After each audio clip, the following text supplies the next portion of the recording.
Trending kanina si po sa Twitter. I'm sure hindi mo alam dahil ka na nagbabasa sa social media. Siya yung #1 trending kanina. Tapos, nasad ako nung ang dami kasing people are quick to, alam mo, to judge, crucify na siya agad dun sa issue ng rape. Yes, which is, alam naman natin, hindi naman na-proven all. Yes. How do you feel na gano'n? Yung mga tao sobrang sarado na yung isip nila na... Judge na agad. Oo, na-crucify na siya agad. Pag ganun, kasi ang lagi lang pumapasok sa isip ko, are they even real accounts? Or, hindi ko alam, paid ba yung mga yun? Kasi ganun, kasi parang hindi ako makapaniwala for someone, kung totoong sumunod siya or at least decent enough to find out about what the case is all about, would jump into that conclusion, di ba? Kung matalino ka, kung responsible ka. So ako, bibigyan ko ng benefit of the doubt. Are you even real? Are you paid to do this? Ganon yung nasa utak ko. Pero grabe niya i-stir yung emotions ko, kaya hindi ako nagbabasa. So ngayon yung friends, yun nga, sinasala nila, kasi alam nila, sobrang na-disheartened din naman ako. So magsasend ng screenshot, dun sa positive naman. So, doon mo naman nakikita yung mga positive. At dahil nga nabanggit yung Catalano na sabi nga lagi sumasakay pag may chance, di ba? There are other names that they're mentioning aside from her na parang that's why yung dati pa. Oo, so that's lalo nila parang solidify yung accusation nila. Ayan, no, meron siyang record, meron siyang every chance they get. 'Di ba? Ibabalik nila yon yung mga names na yon, tapos ang tinatawag nga sa kanya, ang term na ginagamit sa kanya is serial rapist. Exactly. 'Di ba? So, tapos yung iba naman, gagamitin na yung term na yon. Be responsible naman, alamin nyo kung ano yung case, alamin nyo kung ano yung mga hinain namin since the beginning, napatunayan namin yun, na-dismiss yan several times. Kaya, paulit-ulit kong sinasabi, sobrang shocked kami after 8 years. Ano tong nangyayari to? Ano to? Diba? So, yan. So, Tanya, wala pa kami kanina. Kaya, sorry, Meg, baka maulit yung mga ibang tanong.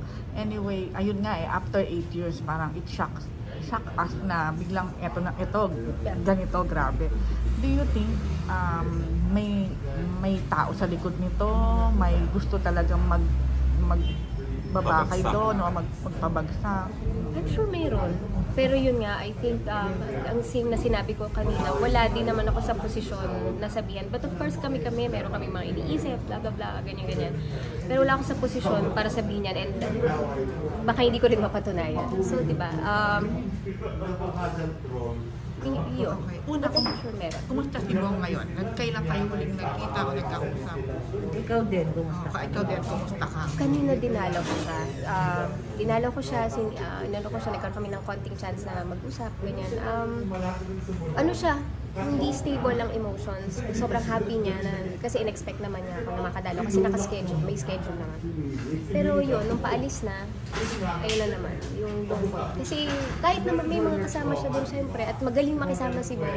Oo, sila na. Magaling siya makisama, pero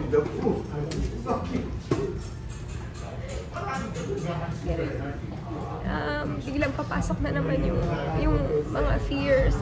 Bumabalik yung trauma niya dati as in. Kaya sabi ko nga, nandito na kami, so lalaban ulit kami, papatunayan ulit namin. Nagdi-dismiss ulit to. Pero sana safe lang siya. Sana safe siya. Gusto ko lang yung security niya. And siguro yun yung malaking bagay kung ba't ako emotional. Kasi iba yung hindi ko siya kasama. At alam ko na grabe yung bago mabalik yung ano niya, yung confidence niya after nung trauma, grabe. Kahit sa work niya, hirap na hirap siyang ibalik yun. So ngayon ito, kaya mas emotional ako ngayon kaysa before. Nasa NBI siya ngayon. So, may plano bang parang nadidinig ko kanina, lilipat or wag?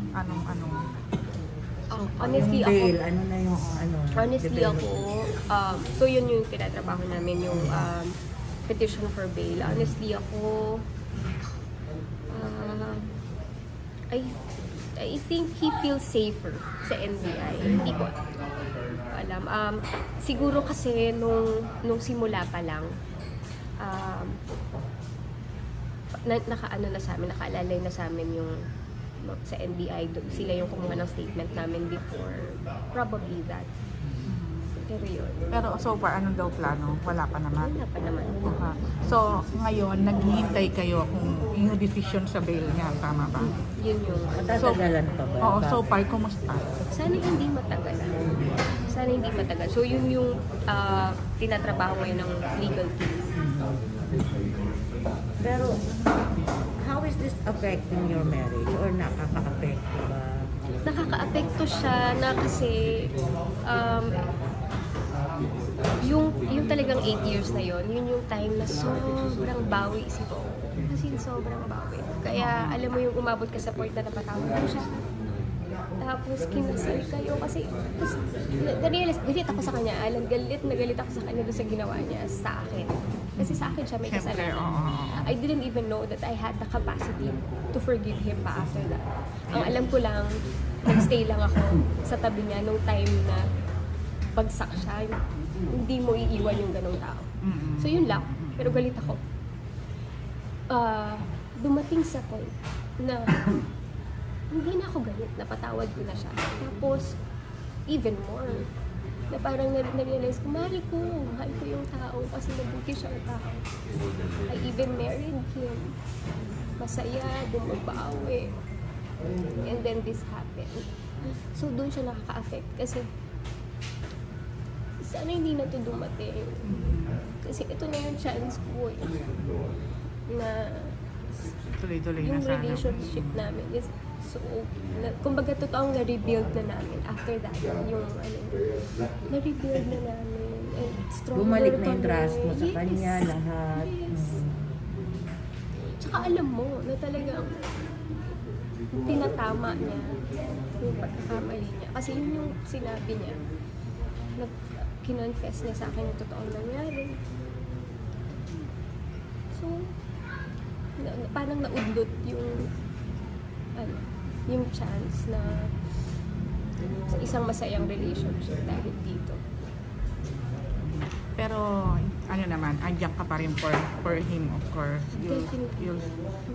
Anong, ikaw ngayon, anong state of mind mo, emotion mo? Siyempre, pinipilit kong magpaka-strong. Pero, yun nga, lagi ko sinasabi sa kanya, ang pinaka nalulungkot ako pag iisipin niyang iiwan ko siya. Kasi hindi ko, kung iiwan kita noon pa, nung hindi tayo kasal, nung nakikita kong nagiging okay ka na lalabas ka na ng ospital, dapat iniwan na kita noon. Pero hindi. Kasi nakita ko yung pinaglaban mo, tapos nagawa kong patawarin ka, nakita mo yung iiwan.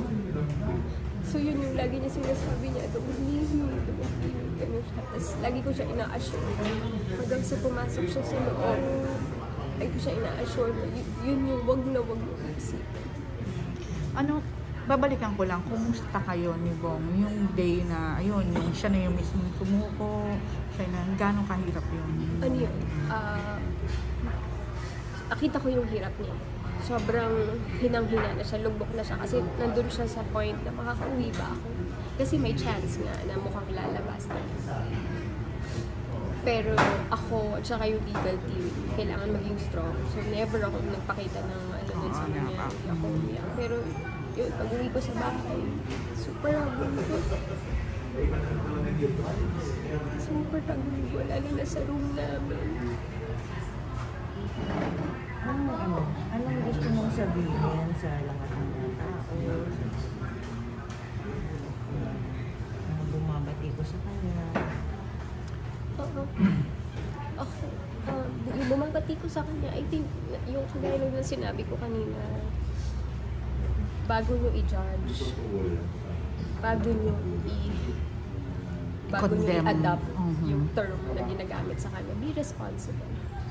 Alamin nyo yung kaso, magbasa muna kayo kung ano talaga nangyari. Kasi ako, makikita naman nila open book kami mula simula. Sinabi namin lahat. sinet aside niya yung fear na pwedeng ikasira yun ng career niya. Mas pinili niyang magsabi ng totoo. Mas pinili niyang aminin yung pagkakamali niya na ng babae siya. So parang ano pang kailangan niyo?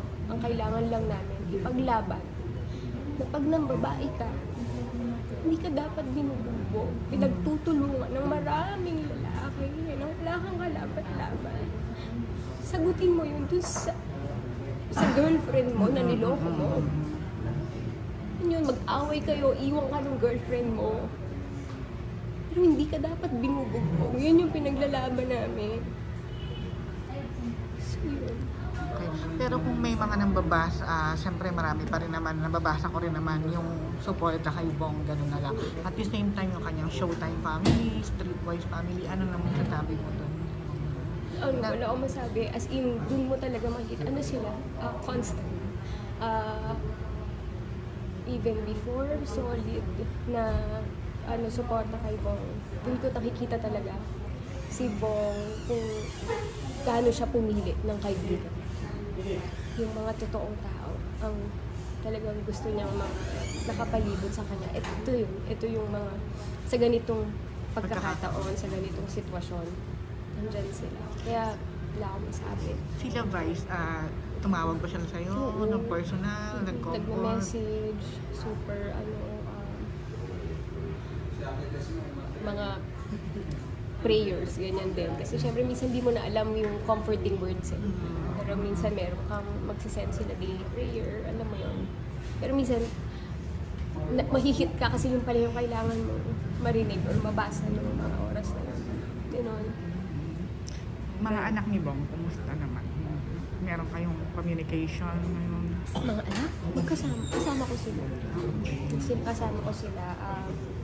Kaya yun din yung worry ni Bong. Pero kailangan okay kami. So nagkapakita rin ng tatag yung dalawa. Tanya, ito nangyari na to, parang nakukunan ng statement kung si Cedric Lee na parang feeling niya daw ay indicated siya or something. Any reaction on that? Alam niya yung totoo. Alam niya yung totoo. Hindi ko alam kung saan siya vindicated.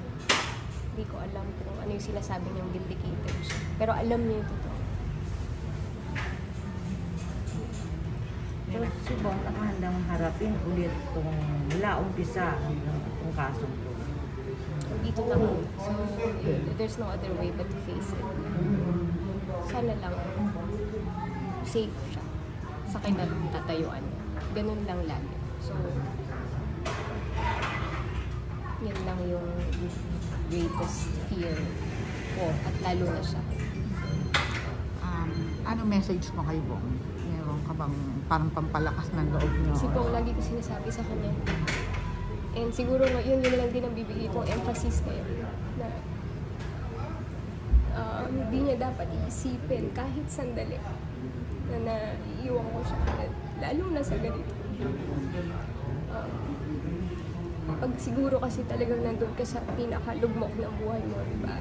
Iniisip mo yung mga taong mawawala sa'yo. Mawala na yun lahat ng ako hindi. Siya iba. Kasi simula naniwala ako sa kanya. Simula mas pinili niyang sabihin yung totoo. Kahit na ang kapalit nun pwedeng iwan ko siya. Sinasabi niya yun sa'yo, natatakot siya na iwan mo?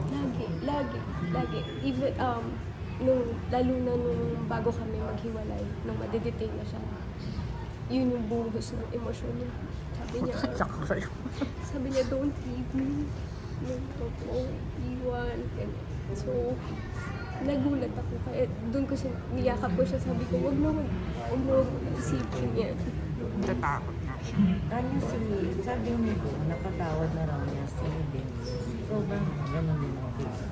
No. Hindi. Actually,